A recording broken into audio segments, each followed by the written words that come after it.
We definitely have a lot of girls that could have won this award. We have a lot of talent here with Baseball Alberta, so definitely honored to be recognized.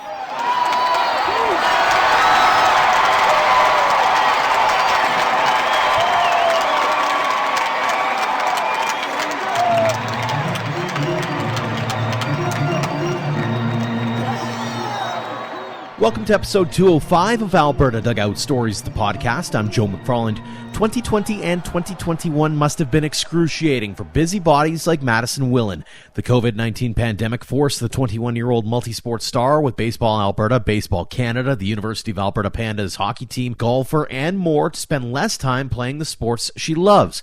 The Edmonton product was definitely happy getting back to her old routines in 2022 and was rewarded for her efforts with the Baseball Alberta Women's Open Player of the Year award this past weekend. Between classes recently, Willan took some time to chat with us about the award, her athletic journey, and quickly becoming a veteran on the women's national team despite not having a ton of experience with them under her belt. Madison, welcome back to the podcast. Thank you so much for having me. Let's start off with this. Madison Willan, Women's Open Player of the Year. How does that sound? Well, obviously there's a lot of talented young female baseball players out there, so to be recognized at this level was definitely a great feeling. What was your reaction when you first heard the news? Definitely honored. We definitely have a lot of girls that could have won this award. We have a lot of talent here with Baseball Alberta, so definitely honored to be recognized. You look back on that list of names who have won it before you, a lot of Nicole Lachansky, Kelsey Lawler, the Jesperson name pops up a few times. What does it mean to you to be mentioned in the same category as them? It's obviously a great feeling. You know, all those ladies are part of the national team as well, so to just be recognized to win that award is, again, just very honored. What was key for you to have the kind of year you did have with the national program, especially after the last few years that have been pretty rocky for not just baseball, but the world in general? Well, it was definitely nice to get a full baseball season in, you know, with COVID kind of taken away the past couple years, and then finally being able to have a nationals in Manitoba like we did this past year, and to be able to connect with other friends from other provinces that we haven't had the chance to see in a while, and just be able to get everyone together again and compete in the summer was a really nice chance to have. Mm-hmm. Looking back on those last couple of years specifically, how were you able to handle the adversity, the pause? I mean, you're pretty busy with all the different things that you have going on in your life. How did you handle that change of your regular routine? Well, it was definitely hard at first, I think, with everybody to, you know, COVID is kind of an unprecedented event here. So it was definitely challenging at first, but then I think establishing a routine early on just to kind of have some normalcy in that way, and just set out things that I want to accomplish throughout each day, and just trying to navigate the ebbs and flows of COVID throughout the year. So it's definitely challenging, but happy that we're on the other side of that. Was there anything specifically that you did, whether it be at home, setting up, I know I heard stories of people setting up stuff in their basements or garages, that kind of thing. Was there anything that you did specifically to make sure that you didn't miss a beat and were ready for whenever the phone call was made and saying, hey, let's get back at it? Yeah, I definitely had a hitting setup in the garage, so that was nice. We just pulled out our vehicles, and I set up a net and tee and everything, and I would definitely go out there and hit a few times throughout the day, just to kind of move around and not sit at my desk and do school all day with classes. It was nice to kind of get a break and to still feel connected to the sport. I know you had a showcase event in Quebec in 2021 to kind of cap off the year and get back to being familiar with some, not just old faces, but obviously some new faces as well. And that sort of set the stage for this past summer. You were able to finally play in a game again with the national team at the Friendship Series against the U.S. We had Ashley Stevenson on a few weeks back, and she said while it didn't start off ideally, the team did really pull together in those last 4 games. What was your assessment of the team and what they brought to the table over the course of that week and a half that you were able to play in? Yeah, well, we definitely have a younger team in comparison to the USA, and I think our biggest goal was to just get some experience because some of these ladies haven't had the chance to play at the international level yet. So to be able to play a 5-game series against the USA was pretty huge for us to kind of gain that experience and build towards our World Cup in 2024, which we hope to participate in. So yeah, obviously we didn't start off as well as we could have, but I think near the end with each game that we played, we got better as a team. And it was really nice to see some of the younger girls step up into bigger roles and be able to perform at that level. It really gives us the confidence moving forward with this team and what we can accomplish in the future. Is it weird for you to think that you've quickly and quietly become one of the veterans on the team? You talk about, hey, we're a young team, and it was nice to see these young kids step up. I mean, you were the rookie just a few short years ago. COVID hits, you don't get that experience maybe others would have gotten, and here you are, one of the longer-serving members of the team now. Yeah, it's definitely a little weird to think about considering I'm only 21 years old. But, yeah, definitely with COVID, took away some years that I would have had with the team and that experience. But I think through playing other sports and continuing to play hockey at the University of Alberta, I was able to still work on my leadership skills and still be in that competitive mindset so that when I was able to compete with baseball in the summer, I wasn't necessarily dusting off any rust or anything. I was still ready to go and still had that mentally sharp focus and everything that I needed to compete. Mm-hmm. Did you lean on anybody in particular during that downtime to, like you said, whether it's keeping up that leadership skill or whether it's kind of making sure that your mindset's right for when you do get back onto the field, knowing that you've been a part of a program for as long as you have, although you haven't really been playing per se? Yeah, I definitely had a really good support system over COVID. My parents helped out as much as they could.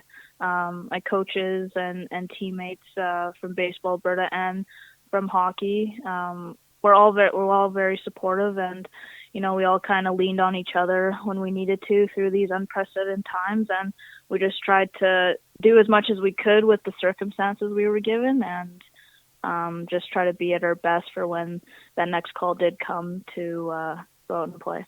From a team perspective, how do you build off the momentum of this past year and translate it into some positive results in 2023? Yeah, I think it's just continuing to build off what we already created in the Thunder Bay series. Continuing to work in the off season and to stay connected with each other throughout this time so that when we hit the field, when we're able to, we can just pick up where we left off. On a personal level, what kinds of things are you hoping to work on to make sure that your game continues to evolve? Yeah, I think definitely with fielding and batting in general, just getting lots of reps early on in the season and making sure that when we do go to nationals and the qualifier, which is supposed to happen next year, just being at my peak and just being ready to go and just kind of timing it that way so I'm at my best when we need it. Mm-hmm. It's crazy to think, but I know you've been a friend and supporter of ours for a while now. You were one of the first people we did a story on, but we haven't actually had you on for a long-form chat on the podcast. So we typically do this here. We go back in time and talk about your roots in baseball, and you're a product of Edmonton. So how did you get into the game in the first place? So I originally played for a Little League team out of Edmonton, and I played with the boys for quite a while. And then eventually I switched over to play in the midget AA league with the Alberta girls team. And so I joined that team when I was 16 years old, and I've been playing with that team throughout the summer ever since.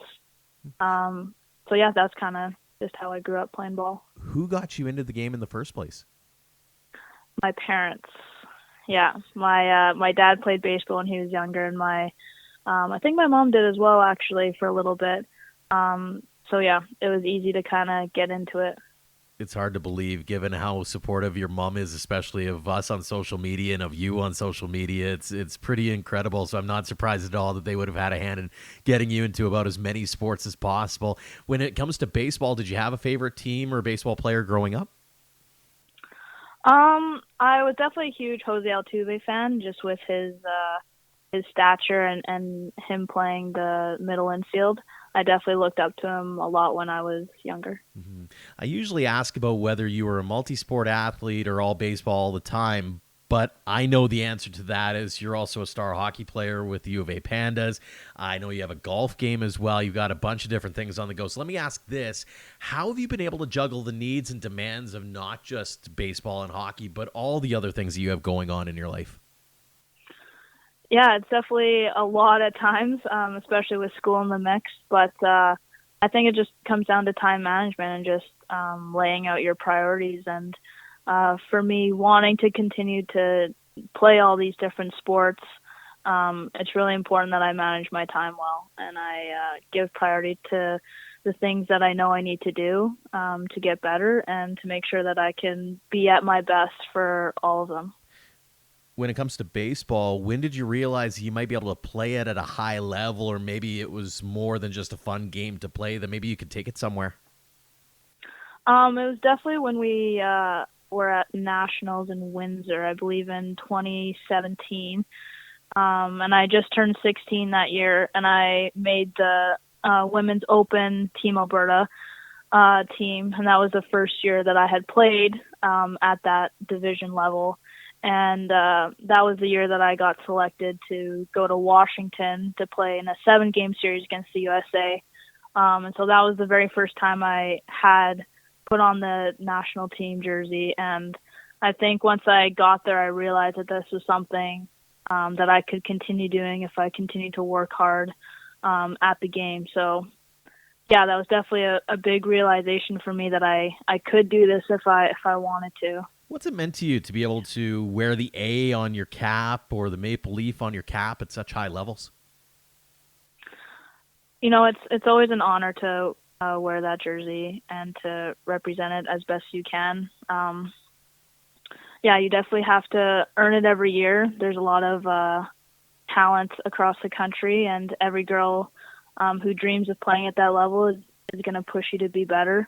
And, you know, our end goal is to win the World Cup. And so everybody has to be working hard all months of the year and gearing up for that event, because that's our end goal. And so I think with the younger team that we have a lot of drive and motivation to get there.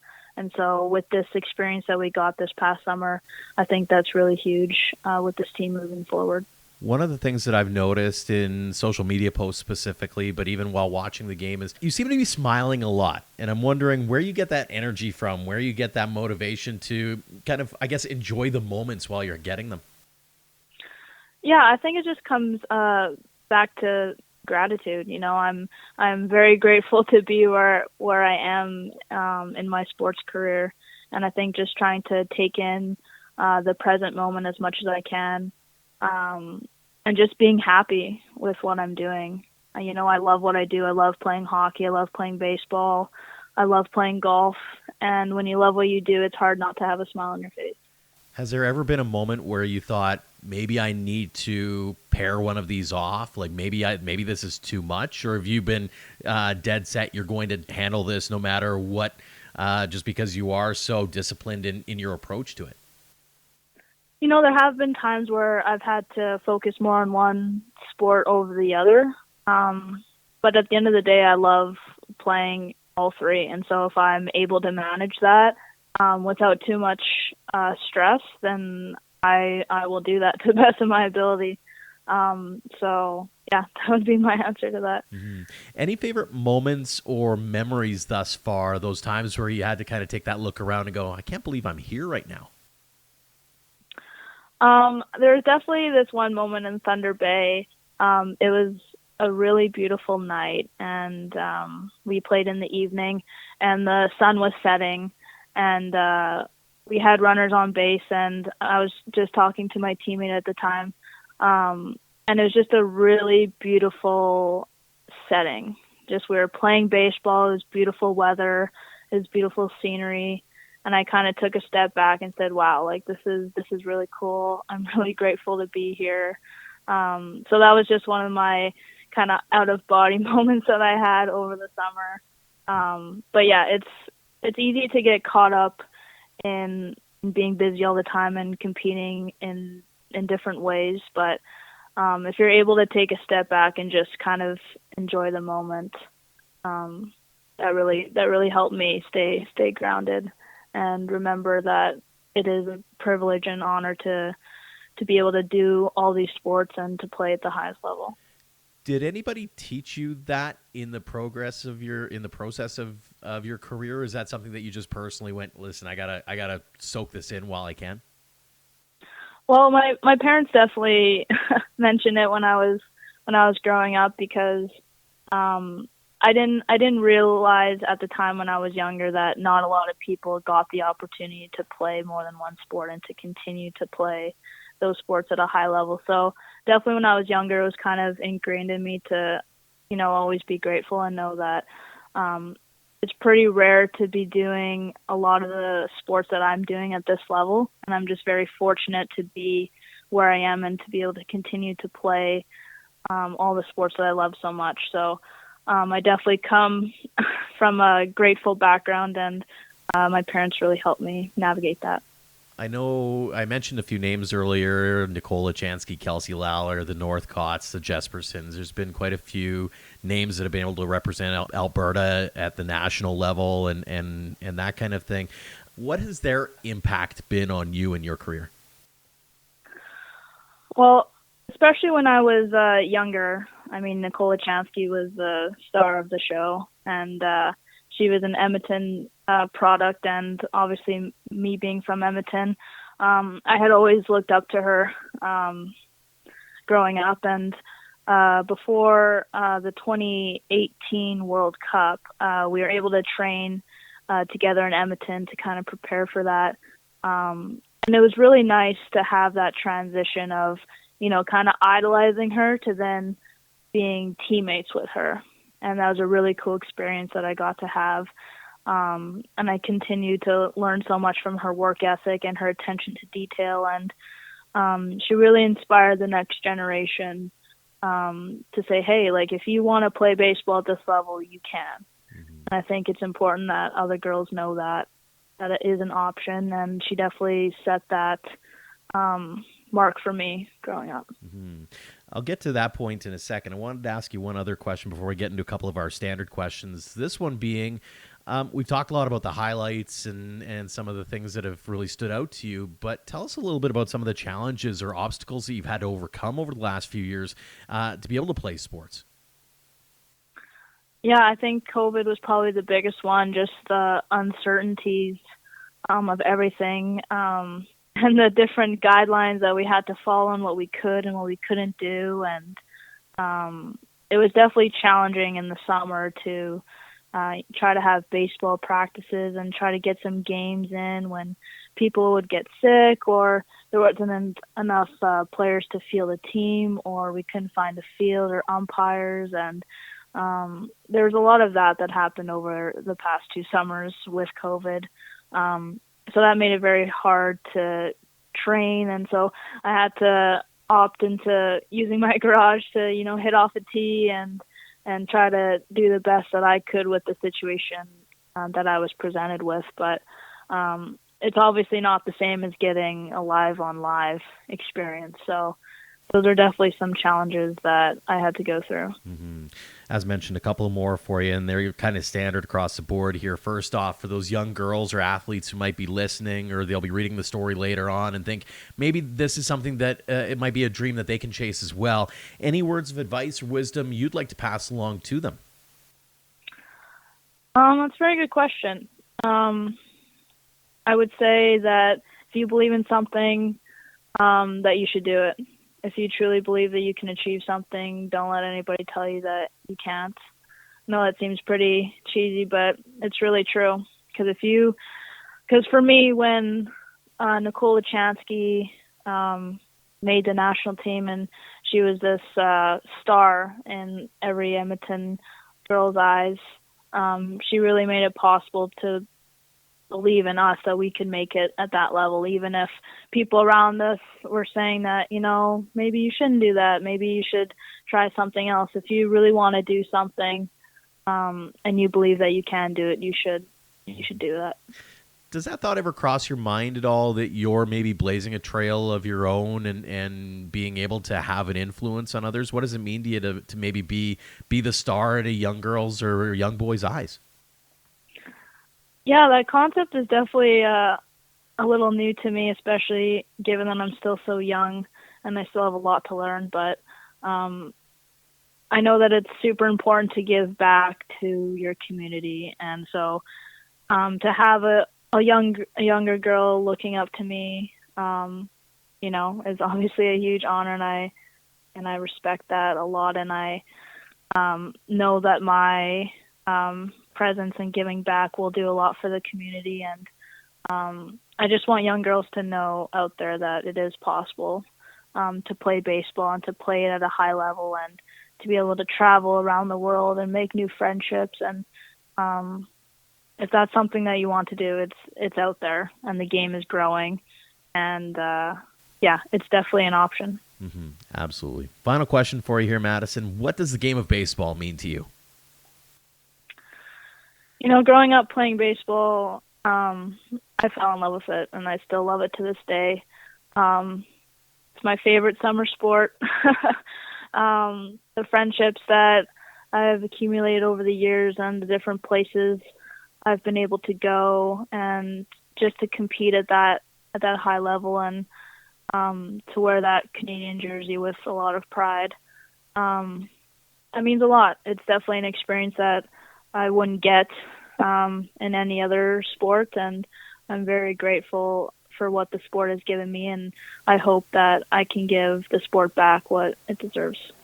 Madison, it has been an awesome opportunity to get to catch up with you again after all this time. Congratulations on the award win. Congratulations on all the success you've had at this point, continued success going forward. And again, thank you so much for joining us here on the podcast. Thank you so much for having me. Thanks again to Madison Willan for joining us this week, and thanks to all of you for downloading and listening. It's been a busy week with lots of news about Alberta's baseball players, so you might have missed our new story on those Baseball Alberta Awards. Head to our website to read that, and subscribe to the podcast if you haven't already, as we're hoping to line up a few more winners in the weeks ahead. Before we go, a tip of the cap to our Platinum supporters for all they do for us and for baseball in Alberta. The Okotoks Dogs and AHP Academy have been integral in helping us tell the game stories in our province. Head to albertadugoutstories.com/supporters to learn more about our great teammates. Until next time, thank you for all your support online, on social, and on air of Alberta Dugout Stories.